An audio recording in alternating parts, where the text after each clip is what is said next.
Well, that probably did save this county from a property tax increase, would you say, Mike? Yes, sir. It did. You know, there are a lot of needs, like we discussed last Friday when I was on there. A lot of building programs that are way outdated and need to be completed. And I think some of the same challenges that us as a commission face now, you faced years ago while you was on the commission. You're exactly right, Mike. They are challenges, and the growth continues in this county. And of course, I represent Murray County also down in the Spring Hill area, and they're going through the same growing pains as what we've got here. Unfortunately, all of us in Tennessee were blessed because of our sales tax revenue. We're up, and that allowed us to be able to afford to give money back to all the counties. Every county in the state of Tennessee did well this year. Got more money than they got last year, some more than others, but Rutherford County, based on the commitment we make to education, some counties didn't get a lot because of their effort, maintenance of effort, but Rutherford County and the city of Murfreesboro always contribute a high amount of their property taxes towards education. So in the equation, that's why we ended up getting so much, plus times the number of students. We're bringing in 2,000 students a year into our system. Well, that the core size of the new school is 1,200. So right there every year, and you can't build schools that fast. I mean, and I think that's the biggest. From what I see, that is the biggest challenge: is building schools and keeping up with the growth. I know the people that I talk to, just in the community, I think growth is probably one of the major concerns. On a county issue, it's growth. On a state issue, I'd say it's immigration. And I know that you had brought up a bill this year. Would you like to elaborate on that? Well, absolutely, and of course that's we had, I think, 32 immigration bills introduced this past year, illegal immigration, and that's an issue. Some people over in East Tennessee say it's not a real big factor because you're not getting. When you don't have new jobs, construction jobs, then those illegals don't migrate there because there's no jobs. But in counties like Murray County, Wilson County, Rutherford County, that's where they're migrating to, which creates a real strain on the infrastructure of the community. You know, you've got to appropriate more money for education. You've got to create more money for English language learners, to hire more teachers to teach English in schools to those illegals. It creates a strain on your judicial system through the courts. It creates a strain on your sheriff's department because the jails, when they're incarcerated, you got to put them in jail, and we're not getting any funding for that. And we're not getting any sales taxes. We're not paying any taxes. So that's the only thing that the illegals are paying is sales tax. Yes, sir. Well, I know there's a lot of needs. Senator Jim Tracy was at a Rotary Club last week and spoke, and he touched on some of the illegal immigration stuff. One thing that I like that he said, you know, we want to encourage people to come in as legal citizens, and we don't want to be an illegal. And I know you do have to hire teachers that can speak a second language like that. It impacts your health department. All the services. You know, and Mike, I think that's the biggest issue. Is that I've said this publicly on the floor of the Senate, I've said it in committees, I've said it in speeches. I welcome anybody who wants to come to this country. I don't care what color you are or where you come from, you're welcome to come to this country. But first, be legal, assimilate to our way of life, not try to change us to your way of life. Speak English and pay taxes. And I think that's all anybody wants. But what makes people mad, I think more than anything, is that whether you're at Disney World or you're at Kroger, people pay when people go to the front of the line. And that's what's happening here, is these people are going straight to the front of the line without paying their dues. And that's just that's an instinct in our culture in the United States. You know, why, when we have people struggling to make ends meet, and they've been here all their life paying taxes and doing everything they're supposed to be doing, obeying the laws and living by our laws, then you have people who come here and want to break the laws, and they go straight to the front of the line. They get food stamps, they get all the other shots, they get everything from the health department, all the free health care. That's where that begins to run. You know, there's not another country in the world that will allow people just to come in and not assimilate to their way of life and become legal citizens. I mean, you have certain things that you have to do, and why is the United States so much different? It shouldn't be. Well, I know, and it becomes political because I think at the federal level, I think many of the Republicans, and of course I'm a strong Republican as anybody in this state, I think some of our Republicans in Washington, D.C. want the cheap labor because they represent the industries, the big industries in our country, and the Democrats want the vote because they think that by capturing the vote and getting them to vote for them, they're going to take control, they'll be able to rule everything. So let me ask you this, not trying to put you on the spot, would you agree that Democrats and Republicans kind of let them? Well, at the federal level, they really are. We're trying to do something about it here in the state of Tennessee. That's why I carried the bill that said English only in order to get your driver's license. That's why I introduced the bill to eliminate the driving certificate. You know, if they're not going to do anything in Washington, D.C., then by George, we can do something here in Tennessee. At least send them the message that illegals coming here, go to some other state and tell the feds to do something about it. But you know, Mike, I don't think the feds want to do anything about it. Because I also introduced a resolution this year, SJR, Senate Joint Resolution 88, which was an urging resolution strictly to request our federal delegation, our House members of Congress, and our 2 U.S. senators to do something about SPP. That is the Sovereign Private Partnership, Protection Partnership. And anybody that wants that's listening in, you go on to spp.org, but that deals with the transcontinental, the North American highway, going back to NAFTA. NAFTA was passed back in 1992, and I think the elitists of North America want to do the same thing that they want to do, they have done in Europe by creating a European Union. They want to create a North American Union which combines Mexico, Canada, and the United States, and they want to run from the port of Mexico all the way up into Canada, a highway system which Mexico will control. And this is true. This is it. I've got the magazine. You can go online and look at this. It's really scary about what they're wanting to do because all of your big corporations will look at things on a North American as opposed to just the United States. They see more dollars by integrating. But the concern there is that if this thing comes together and we don't stop it, and our federal government allows this to happen, and they start building these roads and do the partnership that President Bush has already signed twice with the President of Canada and with Vicente Fox from Mexico, this will undermine our legal system. It's what our country was founded upon. All the laws in this country will go out the window because then it will become a regional court system and all the laws will apply to all 3 countries. So whatever happens here will be null and void. Why are the parties so differing on the federal level from what's going on at the state? I mean, why are there so many opinions and why aren't things getting done? I mean, why is there not a fence and why are we not keeping these folks out? Exactly.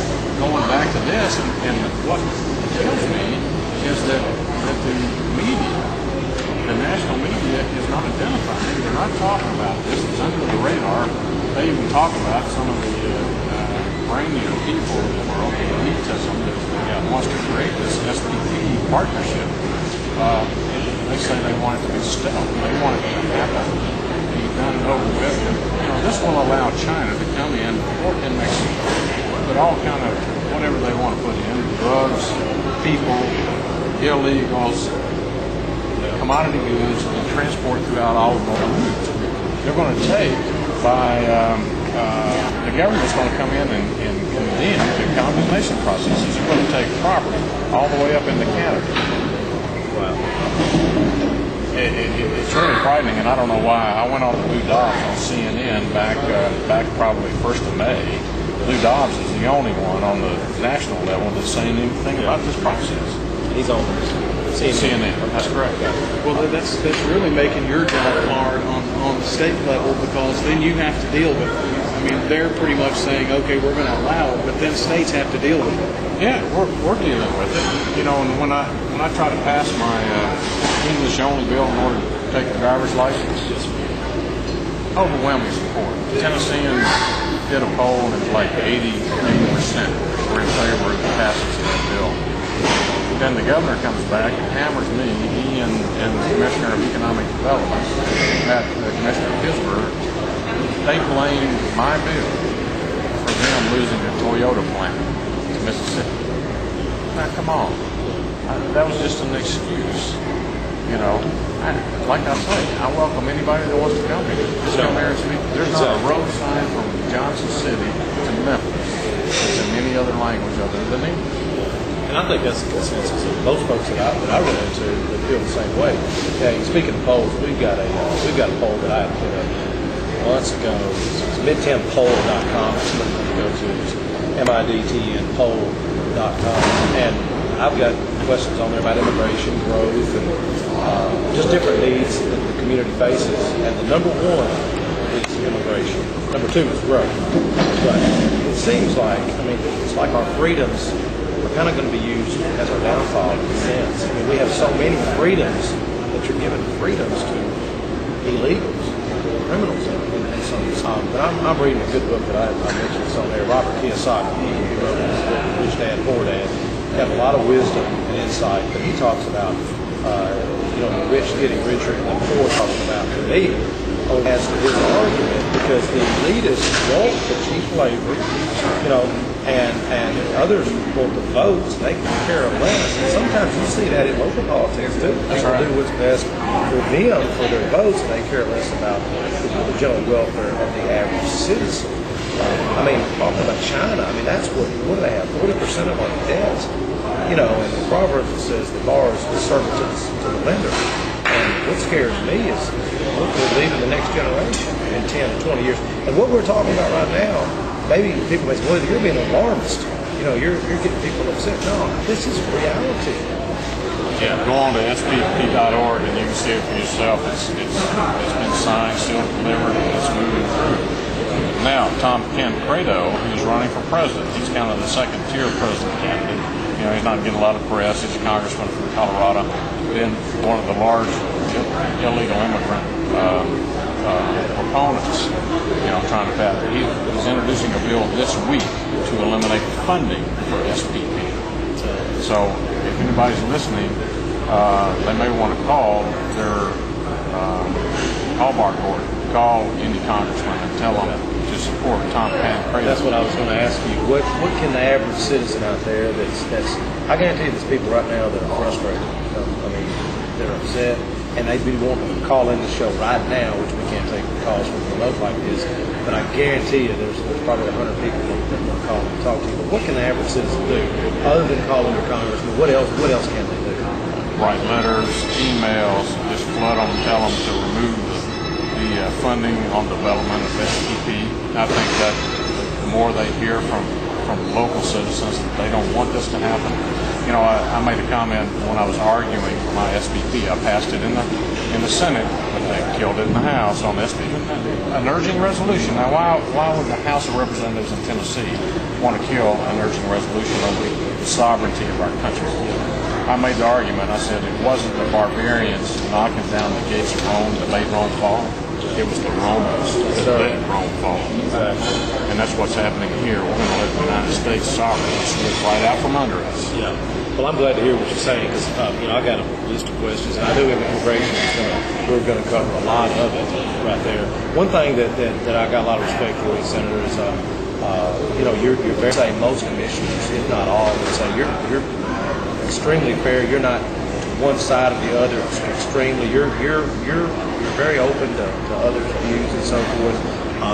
But one thing I like about you is you know where I'm going with this, is that young, well, he was not young man, he's about 45, that I knew that was mentally challenged. I want to share. Mentally, he was young. Yeah, mentally challenged. Good guy. The irony, he can bowl a 220. I think bowls. Awesome. Yeah, but he had a lot of challenges. And I remember I called you and said if you could give him a job, you hired him. And I know it was a challenge for him because he's I like a 6-year-old, but got a lot of love in his heart. Cares about a lot of folks, you know. But I always remember you granting him a job, and that kind of showed me insight to your character. One of my favorite quotes is, "You can judge a man's character by how he treats those who cannot offer him anything in return." And that always reminds me of that. So, you know, those folks that don't know you, I know that you care not only about, you know, you care about the little man, in other words, and also the small business person. And there are a lot of elitists out there that could care less about the average taxpayers. Greed and money, but one thing that I'll continue to do as long as I'm re-elected to serve the people in the state of the Senate is to do everything within my power. I love this country so much that I'll do everything within my power to make sure that we don't lose the sovereignty. You know, we have men and women over in Iraq and in Afghanistan right now losing their lives for what they think. They're defending that sovereignty and everything that this country has stood for since 1776. And here we are, we got people in Washington that don't really care about that because it's all about greed and money, and they're willing to let it slip right out as long as they get a piece of the pie. Well, that pie seems to be a pretty big piece of pie. Otherwise, why would they have any desire to do anything about it? Well, you take the United States and then you take the whole population of Mexico and the whole population of Canada, then you look at your bottom line. If you're FedEx, I know FedEx is one of the big supporters of SPP and others. You know, Westinghouse, all the big boys. They're all urged and want to get on board with this and push it through. And they're saying, oh, it's from a commerce standpoint. You know, it's going to allow us to bring more fresh fruit in from Mexico because they're going to grow more fresh fruit. Well, they're also going to bring more drugs and bring more illegals. It's going to collapse our system. It is. Well, it's already happening. Yeah. It's already happening. Well, we need to take a break here for the bottom of the hour news. We're in Smyrna today, the North Rutherford YMCA, for Rutherford Issues. So I hope you'll stay with us. Bill Ketron, who has joined us, and Senator Ketron, I have also something to bring to your attention. A county commissioner brought this to my attention, and then I called the young lady, and just to get your thoughts on where she would need to go with this. Apparently there have been some other media reports about this huge TVA transmission line that's coming from the Williamson County area, Franklin Triune, into Rutherford County. And this lady lives out on Jarrett Drive, which is off of Windrow Road near the Highway 99 area. And she says that this 161,000 volt line on metal poles will be placed less than 62 feet from her home, and doesn't feel like she's getting anywhere with the TVA on this. And apparently this is a big project. And she also mentioned that there was legislation pending somewhere in the House or Senate, or that it was passed in the House or maybe in the Senate's hands this next year. Do you know anything about in any regards to the transmission lines and things of that nature? I mean, it's on property that she said was an old easement and not a new easement. We discovered that last year going out to Port Rockville, I think it goes to Franklin and down to Columbia. That old easement was discovered a little over a year ago, but there's no pending legislation on that because there's nothing the state government can do because TVA is a federal agency. So she needs to contact Congressman Mark Gordon's office and work with him. They can call Kent Seiler, who runs the field office for Congressman Gordon. That's the best way to go about that. She was very concerned about that, and I appreciate her, at least asking and getting out there with it. So. Unfortunately, anything that happens at the federal level supersedes anything done at the state level. They like telling us that from time to time. Well, on that same regard, kind of like the state telling the county. Well, that's where I was going with that. It just so happened to be the landfill issue is obviously huge.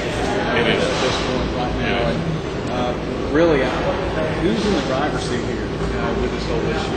Well, right now, TDAG, Tennessee Department of Environment Conservation is kind of in the driver's seat because they're the ones that are defending their policy that they set, allowing this low-level radiation waste to come into our landfill. You know, it's a bulk depository system that they say that they're defending, and they think it's okay, and that the middle rims are not strong enough to hurt anybody. You know, but it goes back to some of my colleagues back in 1995 when the county executive signed a contract with BFI at that time. I was on the county commission, and you know, that landfill has always been a big issue to me, and I asked the county executive at that time, my concern was before radiation being shipped in the BFI landfill from California at that point in time, when she signed the contract, which included the tipping fees with BFI because we had to do something with our trash. We were closing our landfill, and we were going through the post-closure and put the cap on, so she had to negotiate a rate to dump all of Rutherford County's trash there from the convenience center. In that, in that contract, left it wide open to allow anything to come in that BFI wanted to bring in, with no exclusions. I mean, it was just so open-ended. I remember asking the question in the committee, I said, what about Oak Ridge? Because that was the only radioactive facility in this area that I was concerned about. And I said, what about medical waste from Tennessee Medical Center? Oh, don't worry about that, Commissioner, because BFI has a medical waste incinerator down in Memphis, and they'll ship all that down there. And Oak Ridge, they'll get rid of it some other place. They won't bring it. You mentioned the contract. Is there anything that can be done? Any advice you have for? Well, Rutherford County's attorney says it can't be broken. I think it can. I don't know, but maybe the county commission needs to get a second. Well, I guarantee there's a lot of folks very, very interested and upset about that. And if we need to carry a bill to change that, I think Senator Tracy and I and others are prepared to do that. You know, we need to take your all's lead when you tell us what you want us to do. First check in to see whether or not you can. Mayor Burgess now it's all in his lap, and can he and you all, as the county commission, break that contract? Well, I know, you know, we're downstream from the landfill, you know, Smyrna and Laverne, and it probably affects us more so than it does many folks in Murfreesboro. I remember 1990 when BFI was first acquiring the property to go in, the county was permitting it. At that time, John Mankin was the sitting county mayor, county executive, and Bob P., Mr. Bob P., Robert's dad, senior, and myself, we all ran for that position in 1990. We were in a debate at Central Middle School, and someone asked a question about the permitting of the landfill. And I remember Mr. P.'s comment at that time. He said, well, even the Indians didn't put their outhouse at the head of the stream. Yes, meaning that, you know, where you get your drinking water, you don't go do your business upstream, you do it downstream. And so here you guys in Smyrna are downstream from that. Yeah, I know Commissioner P. and Jack Black are very vocal on this issue, probably more so than everything else. But I know it's a big issue. Not only what I hear from people, I even hear from my father. I started hearing stuff from my father. I know it's a big deal. It's a big issue, right? He doesn't say too much. We are here at the North Rutherford YMCA with State Senator Bill Ketron and County Commissioner Mike Sparks. And, you know, in the coming year, what do you foresee right now as the issues that we need to be watching out for in terms of what will be going on the state level? I know we're getting awfully close to an election year, too, down the road. So will that make any differences, I guess? Oh, yeah. You'll see a lot of posturing coming up in 08, not only at the state level, but presidential. You'll see a lot of rhetoric coming out, but the main thing is being focused, and I think this next year at the state level, all indications right now say that it's going to be just as good from a fiscal standpoint as it was this year.